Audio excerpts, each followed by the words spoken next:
अवधूत चिंतन श्री गुरुदेव दत्त श्री स्वामी समर्थ. तुम्हा सर्वांचं माझ्या चॅनलमध्ये खूप खूप स्वागत करते आणि आज या नवीन व्हिडिओला सुरुवात करते. 3 ऑक्टोंबर 2024 पासून नवरात्र उत्सव सुरू होत आहे. शारदीय नवरात्री उत्सवामध्ये आपण देवी देवमातेची विविध स्तोत्र मंत्र पठण करून त्यांची पूजा उपासना करत असतो. या उपासनेसोबतच 9 दिवस एक व्रत आपल्याला करायचं असतं. घटस्थापना करत असतानाच आपण अखंड दिवा बघा, अखंड दिवा, अखंड ज्योत, अखंड नंदादीप संकल्प करून आपण स्थापन करत असतो, प्रज्वलित करतो. आपल्या घरामध्ये घटाजवळ 9 दिवसांपर्यंत नंदादीप म्हणजेच अखंड दिवा तेवत ठेवणे हा नवरात्रीच्या पूजेमधील एक महत्त्वाचा विधी आहे. हा विधी म्हणता येणार नाही, हे पण एक प्रकारचं व्रतच आहे. म्हणूनच त्याचे काही नियम महत्त्वाचे आहेत ते आपल्याला पाळावे लागतात. बघा, नवरात्रीमध्ये शास्त्रोक्त पद्धतीने अखंड दिवा कसा स्थापन करायचा, त्याची पूजा कशी करायची, हा दिवा जो आहे तो तेलाचा लावायचा की तुपाचा, अखंड ज्योतीचे किंवा अखंड दिव्याचे नियम काय आहेत, संकल्प कसा करायचा, दिवा जर विझला तर काय करायचं, असे अनेक प्रश्न आपल्या मनामध्ये असतील. या सर्व प्रश्नांची उत्तरे घेऊन आपल्याला या व्हिडिओमध्ये तुम्हाला नक्कीच याची उत्तरे मिळतील. व्हिडिओ शेवटपर्यंत बघा, चॅनलला सबस्क्राईब करा नवीन असाल तर, आणि कमेंट बॉक्समध्ये जय माता दी लिहायला विसरू नका. बघा, कुठलीही पूजा आपण ज्या वेळेला करत असतो तर त्या वेळेला बघा, पूजेची सुरुवात आपण करतो ती दीपप्रज्वलनाने, म्हणजेच दिवा आपण प्रथम लावून घेतो. अग्निदेवतेला आवाहन या पूजेमध्ये करत असतो, त्यांना निमंत्रित करत असतो देवा ब्राह्मणांच्या साक्षीने, आणि अग्निदेवतेच्या साक्षीने कुठल्याही पूजेला पूर्णत्व प्राप्त होत असतं.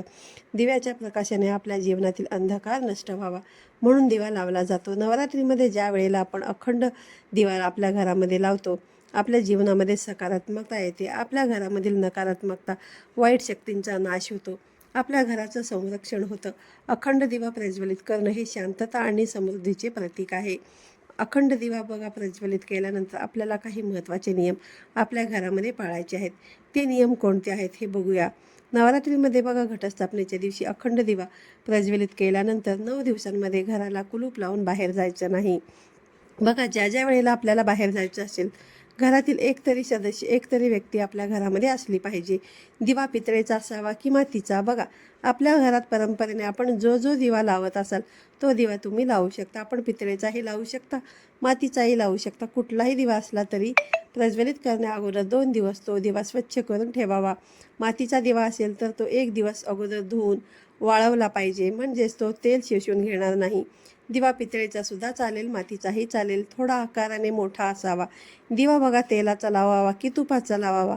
बघा, आपण शुद्ध तुपाचा किंवा कुठल्याही तेलाचा दिवा जो आहे तो प्रज्वलित करू शकता. फक्त दिव्यासाठी शुद्ध तूप किंवा तेल घेताना हे वेगळंच ठेवावं. स्वयंपाकाचं किंवा इतर जे आपलं तूप तेल आहे ते वापरायचं नाही. दिव्यासाठी वेगळं तेल किंवा तूप जे आहे ते तुम्हाला वापरायचं आहे आणि ते त्याच ठिकाणी ठेवायचं आहे. आपण जरी अखंड दिवा दिवस रात्र तेवत ठेवणार असाल तरीसुद्धा देवीपुढे घटापुढे सकाळ संध्याकाळ शुद्ध तुपाचा दिवा प्रज्वलित ठेवायचा. जर समजा चुकून अखंड दिवा विझलाच तर मग तुपाचा दिवा त्या ठिकाणी तेवत राहतो. म्हणून सकाळ संध्याकाळ शुद्ध तुपाचा दिवा घटापुढे रोज तुम्हाला लावायचा आहे. दिव्याची ज्योत ही पूर्वेकडे किंवा उत्तरेकडे असायला पाहिजे, दक्षिणेकडे मुळीच नसावी. घटस्थापनेच्या दिवशी दिवा प्रज्वलित केल्यानंतर 9 दिवस अगदी दसऱ्यापर्यंत हा दिवा विझणार नाही, याची आपल्याला काळजी घ्यायची आहे. बघा, सतत त्याच्यामध्ये तेल टाकत राहायचं आहे. वातीला जर काजळी आली तर काजळी काढण्याचा प्रयत्न करा, परंतु समजा अनावधानाने काजळी काढता किंवा कधी दिव्यामध्ये तेल टाकताना दिवा शांत होतो, असं जर झालं तर घाबरायचं काही कारण नाही किंवा भीती आणायचं काही कारण नाही. कुठलीही शंका मनामध्ये येऊ द्यायचं नाही. देवी मातेला नमस्कार करायचा, क्षमा मागायची आणि पुन्हा दिवा प्रज्वलित करायचा. आणि नवरात्र झाल्यानंतर, दसरा झाल्यानंतर देखील दिवा आपोआप शांत होऊन द्यायचा. दिवा स्वतःहून कधीही विझवायचा नाही. वातीची काजळी काढताना किंवा तेल टाकताना दिव्याला ज्या वेळेस आपण स्पर्श करतो, हातपाय धुवूनच दिव्याला स्पर्श करायचा. जर नवरात्रीमध्ये आपल्या घरामध्ये विटाळ असेल किंवा आपल्याला काही अडचण असेल तर मात्र गोमूत्राचा जास्तीत जास्त वापर करायचा आहे. आणि अशा वेळेला दिव्याला स्पर्शसुद्धा तुम्हाला करायचं नाही. घरातील इतर व्यक्तींनी दिव्यामध्ये तेल टाकावं. दिव्याचं पावित्र्य जे आहे ते नवरात्रीमध्ये तुम्हाला खूप जपायचं आहे. दिवा हा जमिनीवर स्थापन करायचा नाही. दिव्यासाठी एक आसन, पाट किंवा चवरंग घ्यावा. त्यावरती स्वच्छ लाल वस्त्र घ्यावं. त्याच्यावरती थोडेसे तांदूळ ठेवावे किंवा तांदळाने अष्टदल काढू शकता किंवा स्वस्तिक काढू शकता आणि त्यावरच बघा तुम्ही दिव्याची स्थापना करायची आहे तुम्हाला. अखंड दिव्याची वात कशी असावी? अखंड दिव्याची वात ही साधारणपणे 1.25 हात लांब असावी. साधारण 1.25 हात लांब बघा कापसाच्या 2 वाती करायच्या आणि ह्या 2 वाती एकत्र करून या दिव्याची अखंड दिव्याची वात बनवतात. अखंड दिव्याची वात प्रज्वलित करताना 2 वाती असाव्यात आणि नवरात्रीमध्ये आपण जी सेवा करणार असाल, दुर्गा सप्तशतीचं पारायण असेल किंवा विविध जे प्रकारचे स्तोत्र मंत्र असतील आपण पठण करणार असाल, 99 मंत्र असेल किंवा महालक्ष्मी अष्टक असेल, श्री सुक्तम असेल, हे सर्व आपण घटाच्या समोर अखंड दिव्याच्या समोर बसूनच पठण करा. अशा पद्धतीने अखंड दिव्यासमोर बसून जर आपण सेवा केली तर मिळणारं जे पुण्यफळ असतं ते अक्षय असतं, न संपणारं असतं. अखंड दिवा प्रज्वलित करताना आपल्याला एक मंत्रसुद्धा म्हणायचा असतो. ओम जयंती मंगला काली भद्रकाली कपालिनी दुर्गा क्षमा शिवा धात्री स्वाहा स्वधा नमोस्तुते. हा मंत्र पठण करूनच आपण दिवा प्रज्वलित करायचा. बघा साधारणतः हे नियम पाळूनच आपण अखंड दिवा आपल्या घरामध्ये स्थापन करायचा, प्रज्वलित करायचा आहे. आता पाहूया की अखंड दिवा स्थापन कसा करायचा आणि तो प्रज्वलित कसा करायचा. आपण शास्त्रोक्त पद्धतीने ज्या ठिकाणी घटस्थापना करणार असाल तुम्ही त्या ठिकाणी एक चौरंग किंवा तुम्हाला पाट मांडायचा आहे. आपल्या घरी घटस्थापना जर होत नसेल आणि आपल्याला अखंड दिवा प्रज्वलित करायचा असेल तरीसुद्धा आपण एक आसन म्हणून पाट घ्यावा किंवा चौरंग घ्यावा. त्यावरती स्वच्छ लाल वस्त्र अंतरायचं. त्यावरती तांदळानं अष्टदल काढायचं किंवा स्वस्तिक काढायचं किंवा नुसते तांदूळसुद्धा ठेवू शकता. ज्या ठिकाणी आपण अखंड दिवा स्थापन करणार आहोत त्या ठिकाणी त्या जागेची पूजा करायची. त्यावरती हळद, कुंकू, अक्षता, एखादं फूल व्हायचं आणि तुम्हाला पुढील मंत्र म्हणायचं. ओम ह्रीं श्रीं वास्तुपुरुषाय नमः गंधाक्षता पुष्पम समर्पयामी. आता बघा ज्यांच्याकडे घटस्थापना असेल त्यांना घटस्थापनेच्या संकल्पामध्ये आपण नंदादीप प्रज्वलन हा उल्लेख करणारच आहोत.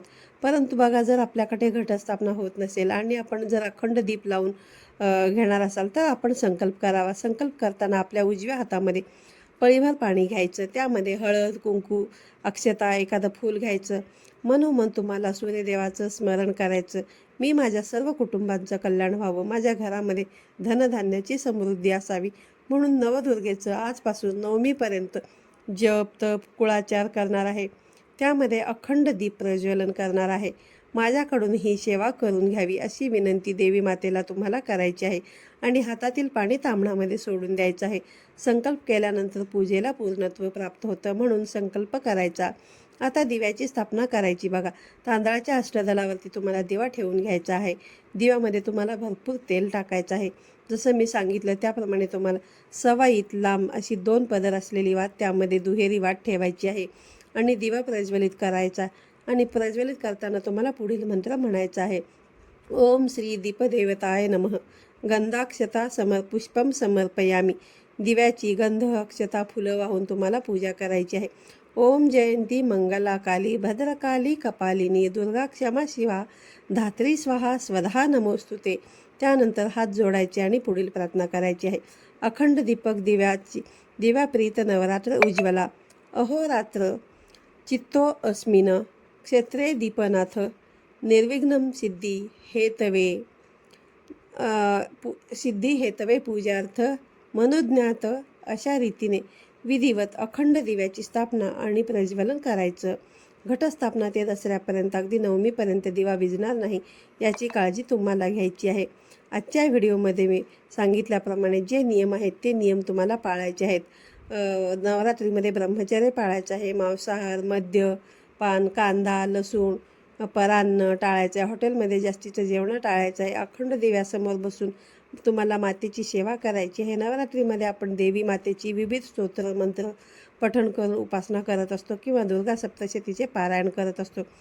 त्यातीलच एक महत्त्वाचा कुळाचार म्हणजे अखंड दीप प्रज्वलन म्हणजेच अखंड दिवा प्रज्वलित करणे. बघा आपल्या जीवनामधील नकारात्मकता घालवण्यासाठी, आपल्या जीवनामध्ये सकारात्मकता आणण्यासाठी, आपली मनोकामना पूर्ण करण्यासाठी व्हिडिओमध्ये सांगितलेले हे सर्व नियम पाळून आपल्या घरी नवरात्रीमध्ये आपण अखंड दिवा अवश्य प्रज्वलित करावा. ही माहिती जर तुम्हाला आवडली असेल तर जास्तीत जास्त लोकांपर्यंत, तुमच्या नातेवाईकांपर्यंत, मित्रपरिवारासोबत शेअर करा आणि कमेंटमध्ये तुम्ही जय मा दुर्गे लिहायला विसरू नका. त्याचबरोबर किंवा तुम्ही तुमच्या कुलस्वामिनीचं नावसुद्धा लिहायला विसरू नका. चॅनलवरती नवीन असाल तर चॅनलला सबस्क्राईब करा आणि असेच नवनवीन व्हिडिओ पाहण्यासाठी बेल आयकॉनलासुद्धा प्रेस करा. म्हणजे जेव्हा कधी माझे नवनवीन व्हिडिओ येतील तेव्हा त्याचे सर्वात अगोदर नोटिफिकेशन तुम्हाला येतील आणि तुमचा एकही व्हिडिओ मिस होणार नाही.